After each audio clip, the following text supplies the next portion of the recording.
Hello viewers, আসসালামু আলাইকুম।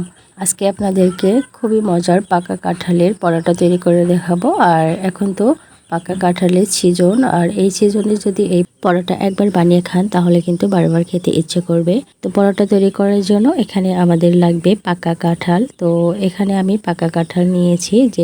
তো অনেক সময় দেখা যায় পাকা কাঁঠাল কিন্তু এই নরম হয়ে গিয়েছে, সেগুলো কিন্তু খেতে ইচ্ছে করে না। আপনারা চাইলে এইভাবে পরোটা বানিয়ে খেতে পারবেন।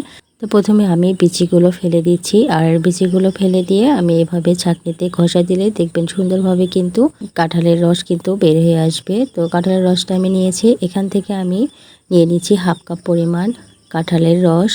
মিষ্টির জন্য এখানে আমি 1 টেবিল চামচ পরিমাণ চিনি দিয়ে দিচ্ছি। যেহেতু আমার কাঁঠাল কিন্তু অনেক বেশি মিষ্টি ছিল, তাই 1 টেবিল চামচ পরিমাণ দিয়েছি। আপনাদের কাঁঠাল যদি একটু মিষ্টি কম হয় তাহলে চিনির পরিমাণটা বাড়িয়ে দেবেন। এখানে আমি 1 টেবিল চামচ পরিমাণ তেল দিয়েছি আর সামান্য পরিমাণ লবণ দিয়েছি। তো এখানে আমার ময়দা লেগেছে 1.5 কাপ পরিমাণ। প্রথমে আমি 1 কাপ পরিমাণ দিয়ে ভালো করে মাখিয়ে নিচ্ছি, তারপর আবারও আমি হাফ কাপ পরিমাণ ময়দা দিয়ে মাখিয়ে নিচ্ছি। মাখিয়ে নিয়ে সুন্দর একটা ডো বানিয়ে নেব। তো আপনাদের ময়দার পরিমাণটা কিন্তু কম বা বেশি লাগতে পারে। যদি কাঁঠালের রসটা একটু ঘন হয় তাহলে ময়দার পরিমাণটা কম লাগবে, আর কাঁঠালের রসটা যদি একটু পাতলা হয় ময়দার পরিমাণটা বেশি লাগবে। তো ডো বানিয়ে নিয়েছি। এই ডোটাকে আমি 5 মিনিটের জন্য রেস্টে রেখেছিলাম, আর 5 মিনিট পর আমি ডোটাকে আবারও ভালোভাবে মথে নিয়েছি। মথে নেওয়া হয়ে গেলে ডোটাকে আমি 4টি ভাগে ভাগ করে নিচ্ছি। তো আপনারা ছোট কিংবা বড় আপনাদের পছন্দ মতো ডোটা তৈরি করে নেবেন। তো প্রথমে আমি ডোটাকে রুটি বেলে নেব। তো আমি রুটি বেলে নিয়েছি। রুটিটা কিন্তু খুব বেশি পাতলা আর খুব বেশি মোটাও করিনি। তো প্রথমে আমি সামান্য পরিমাণ তেলটাকে রুটির উপর দিয়ে দিয়েছি, তারপর সামান্য পরিমাণ ময়দা ছিটিয়ে নিয়েছি। নিয়ে প্রথমে আমি এক ভাঁজ করে নিয়ে আবারও তেল দিয়ে দিয়েছি, তারপরে আবার ময়দা ছিটিয়ে দিয়েছি। তো প্রতিটা ভাজে ভাজে এভাবে ময়দা আর তেল মাখিয়ে নিয়েছি। নিয়ে আমরা যেভাবে পরোটা তৈরি করি সেই ভাঁজটাই আমি দিয়ে দিয়েছি। তো পরোটা ভাঁজটা দিয়ে আমি রুটিটা বেলে নিচ্ছি। তো আপনারা চাইলে কিন্তু গোলভাবেও তৈরি করতে পারবেন। তো আমি চারকোনাভাবে এই পরোটা তৈরি করে নিচ্ছি। তো আপনাদেরকে আমি আবারও দেখিয়ে দিচ্ছি।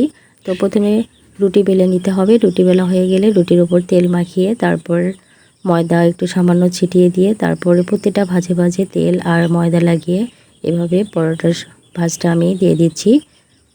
দিয়ে এখন আমি চারকোনা করে রুটি বেলে নিচ্ছি।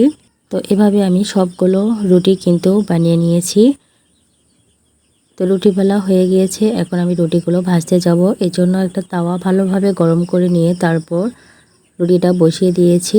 তারপর এক পাশ যখন হয়ে আসবে উল্টে দিয়েছি। উল্টে দেওয়ার পরে দেখতে পাচ্ছেন পরোটা কিন্তু খুবই সুন্দরভাবে ফুলে উঠেছে। তো আমি সামান্য পরিমাণ তেল দিয়ে দিয়েছিলাম। তো খুব বেশি কিন্তু তেল লাগে না। তো অল্প তেলে কিন্তু এই পরোটা ভেজে নেওয়া যায়। তো একটা পরোটা আমি ভেজে নিয়েছি, তারপর আর একটা পরোটা আপনাদেরকে ভেজে দেখিয়ে দিচ্ছি। দেখুন কতটা সুন্দরভাবে ফুলে উঠছে। প্রত্যেকটা পরোটাই কিন্তু এভাবে ফুলকো ফুলকো হয়েছে। তো ভাজা হয়ে গিয়েছে, আমি উঠিয়ে নিয়েছি। আর প্রত্যেকটা পরোটা আপনাদেরকে দেখিয়ে দিচ্ছি। দেখুন কতটা ফুলকো হয়েছে, দেখেই বুঝতে পারছেন। তো পরোটার আমি দুই পাশেই সুন্দর একটা কালার চলে আসা পর্যন্ত ভেজে নিয়েছি। তো ভেজে নেওয়া হয়ে গেলে আমি উঠিয়ে নিচ্ছি। তো আপনাদেরকে আবারও দেখিয়ে দিচ্ছি। দেখুন প্রথমে রুটিটা দিয়ে তারপরে দেখবেন অপর পাশটা যখন হয়ে আসবে তখন উল্টিয়ে দিতে হবে। দিয়ে সামান্য পরিমাণ তেল দিয়ে দিবেন, দিয়ে তারপর আবারও উল্টিয়ে দিবেন। দিয়ে কিছুক্ষণ পরে দেখবেন পরোটা কিন্তু ফুলতে শুরু করবে। আর এভাবে প্রত্যেকটা পরোটাই কিন্তু আমার ফুলকো ফুলকো হয়েছে। তো পরোটা আমি সবগুলো ভেজে নিয়েছি, আর দেখতে পাচ্ছেন কতটা লোভনীয় লাগছে, আর খেতেও কিন্তু অসম্ভব মজার হয়। যেসব বাচ্চারা কাঁঠাল পছন্দ করে না তাদেরকে এভাবে পরোটা বানিয়ে দিবেন, তাহলে কিন্তু খুব সুন্দরভাবে বাচ্চারা খেয়ে নেবে। আর কতটা সফট হয়েছে দেখেই বুঝতে পারছেন। হাতের মুঠোয় করলে কিন্তু এক মুঠো হয়ে যাচ্ছে। তো আপনাদের কাছে এই ভিডিওটি কেমন লেগেছে অবশ্যই কমেন্ট করে জানিয়ে দেবেন। আর ভিডিওটি ভালো লাগলে লাইক কমেন্ট শেয়ার করবেন। আজকের মতো বিদায় নিচ্ছি। আসসালামু আলাইকুম।